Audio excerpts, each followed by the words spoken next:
What's up, Carbide 3D audience? Kevin Barnett here in studio, and I want to let you know that over on Instagram, most every Friday, we're trying to post a 1-minute build. We'll cut down a project into a 1-minute video so you can watch something be made. On Monday, we're going to recap that build and go through what was learned, what some of the rub points were, what some of the difficulties encountered were, how the problems were solved, what we might do differently with a second build of that particular object. Hopefully it helps you along in whatever it is you're building, gives you some hints, some tips, some tricks, and stuff to utilize in your own making at home with your Shapeoko or your Nomad. Last week, we had a Dragon Block Organizer that I made for my desk out of some mahogany, and here is the 1-minute build followed by the recap. Enjoy.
Is making a dragon-themed organization block for your desk a little bit this? The Demogorgon! Will, your action! I don't know. Fireball him! I'd have to roll a 13 or higher. Too risky. Cast a protection spell. Don't fireball him! Cast protection. The Demogorgon is tired of your silly human bickering! It is, but I gotta be me. And you gotta be you, so make whatever you want. I want to recap today how we went from this guy here to this whole block here, some of the things I learned along the way, and how it might benefit you in your CNC projects. I started with this big mahogany block here, and it's too tall for the machine. Now, I did take it down to just about 4 inches, a little bit below 4 inches. That is kind of the boundary for your Shapeoko. It's gonna just clear the gantry, it's gonna just clear your tooling and how long the tooling needs to be if you're gonna produce a pocket here in the front. So this pocket here in the front is another way in which I pushed the boundaries of the machine. This is 51 millimeters deep, this pocket. I used a 251 down-cut end mill. It has no shoulder, and so that's a huge advantage to that tool. I had just a little bit left in the collet to make it this far into the block. And when you're going that far, you need to think about the cutting forces at work. So your cutting forces need to be reduced when the depth is higher or when your work holding is less. I encountered a couple different situations as I did different sides of this project where I couldn't have maximum work holding, not the same grip that you could put on, say, an aluminum piece where you didn't have any features on one side. Shallower cuts, less pressure on your workpiece when you can't hold it down quite as firmly. I made the top side first, so when it came time to cut other areas of the block, I needed to actually put work holding on this side. I was using tiger claws on this side and I didn't want a mark on the top. Consequently, I used a little 1/8 inch piece of acrylic between the clamps and the workpiece to generate the right amount of force, but not put any marks on my existing block. This was all done in Carbide Create. You just do it with different setups for each side and go ahead and have them overlap.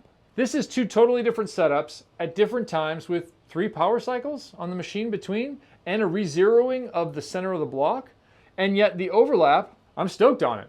One thing I would definitely do is I would mark the center of each side of my block before I started, before I chopped off any of the sides of the block. Another thing I did was use a 90-degree V-bit to generate a chamfer. I go at 1 or 2 millimeters to generate that chamfer, and I did it for several of the pockets here, as well as the pocketed face here with the pattern, just to cut back that edge a bit. It doesn't come out absolutely perfect. It might leave a little bit of a line. That's what sandpaper is for when it comes to wood. I went ahead and ran a stiff brush over these scales, and it pulled off all the little fuzzies that were there in this mahogany. A couple other things I learned in this. When it comes to step overs, make them small. The smaller you go, the more passes you have, but the cleaner things are going to look. I encourage you to establish a setup for your work holding. It doesn't have to be elaborate. It just can be some clamps or some stops placed in the way. It can be pieces of wood. It doesn't have to be exactly a clamp. Anything that you can anchor to your machine, or you can push the piece into a corner and have it be stable and then hold it down. Be creative. Don't be limited by what you think is the correct way to do something. The correct way is whatever way works for you. Biggest takeaway from this project: you don't have to have an elaborate plan to do multi-sided machining. Go in, treat it like an art project, treat it like what it is, an experiment. You don't have a deadline.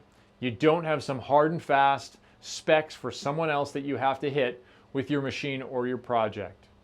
Get in there and experiment with what's happening. You'll have some happy accidents along the way, some stuff that works out, that makes it better, that has you learning something.